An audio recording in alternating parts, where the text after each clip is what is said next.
সুস্থ থাকি আর ব্যস্ত থাকি, যাই থাকি রান্না তো করতে হয়, তাই না? পেট তো আর বুঝে না যে অসুস্থ না ব্যস্ত। কারণ পেটে খাবার দিতে হলে রান্না করতেই হবে, আর আমাদের তো খিদা লাগে সারাদিন, রান্না বান্না তো করতেই হয়। তো আসসালামু আলাইকুম, কেমন আছেন সবাই? আশা করি যে যেখান থেকে দেখছেন সবাই অনেক ভালো আছেন। এই তো রান্নাবান্নার প্রস্তুতি নিতেছি, এখানে ধুন্দুল কেটে নিচ্ছি। ধুন্দুল কিন্তু আমি সেই সকালে ছেলেকে স্কুলে দিয়ে এসে কাটলাম। আর এখানে করলা আর ছোট্ট করে একটা আলু দিয়েছি, করলা ভাজি করব। আর এখানে এই তো হচ্ছে তেলাপিয়া মাছ, রুই মাছ, এগুলো দিয়ে আমি ধুন্দুল দিয়ে রান্না করব। আজকে 2 পদের মাছ দিয়ে রান্না করব। তো যাই হোক, এখানে মাছগুলো ভেজে নিতেছি হলুদ লবণ মেখে। আর একটা টিপস বলি আপনাদেরকে, এটা আমি সবসময় বলে থাকি যে যখন দেখবেন কড়াইতে মাছ না ওঠে, আগে তেল গরম করে একটু লবণ দিয়ে নেবেন, তখন দেখবেন মাছটা সুন্দরভাবে উঠে যায়। যাই হোক, মাছ ভাজা হয়ে গেছে, এখন তরকারি বসাইতেছি। এখানে হচ্ছে পেঁয়াজ কাঁচামরিচটা একটু ভেজে আমি সব একটু একটু করে মশলা দিয়ে হলুদ গুঁড়ো মরিচ গুঁড়ো লবণ দিয়ে এই তো মশলাটা কষায় নিতেছি। আর মশলাটা একটু কষায় নেবেন, তাহলে কিন্তু তরকারিটা খেতে একটু ভালো লাগে। তো যাই হোক, এখন হচ্ছে ধুন্দুলগুলো দিয়ে দিব। আর ধুন্দুলে কিন্তু পানি দেওয়া লাগে না, এখন দেখবেন আমি কোনো পানিই দিব না।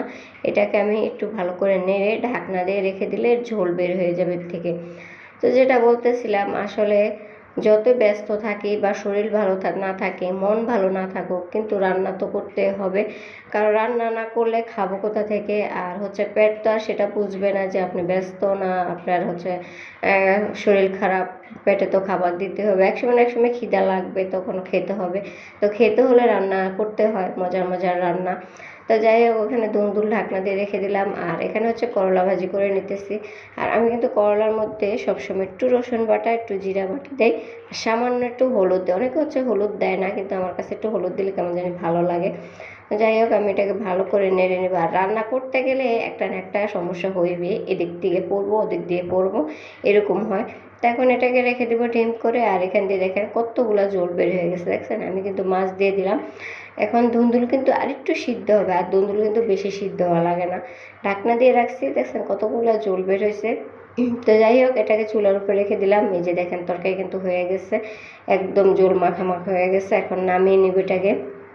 আর আমার কাছে কিন্তু ধুন্দুলের তরকারিটা খেতে অনেক মজা লাগে, যদি চিংড়ি মাছ দিয়ে রান্না করেন তাও ভালো লাগবে। তো এটাই তো, এটা দেখেন নরম হয়ে গেছে। আমি আর একটু ভালো করে নেড়ে ঢাকনা দিয়ে রেখে দিব, যেগুলো নরম হয় না সেগুলো নরম হয়ে যাবে। আর করলা ভাজি না, আমার শাশুড়ি মা একদম পোড়া পোড়া খেতে ভালোবাসেন, মানে একদম কালার একটু সাদা সাদা হলে উনি খেতে চান না, এরকম ভাজা ভাজা হলে ওনার কাছে ভালো লাগে। তো যাই হোক, আজকে একটু বেশি পড়া গেছে। যাই হোক, তো সবাই ভালো থাকবেন, সুস্থ থাকবেন, আমাদের জন্য দোয়া করবেন। আল্লাহ হাফেজ।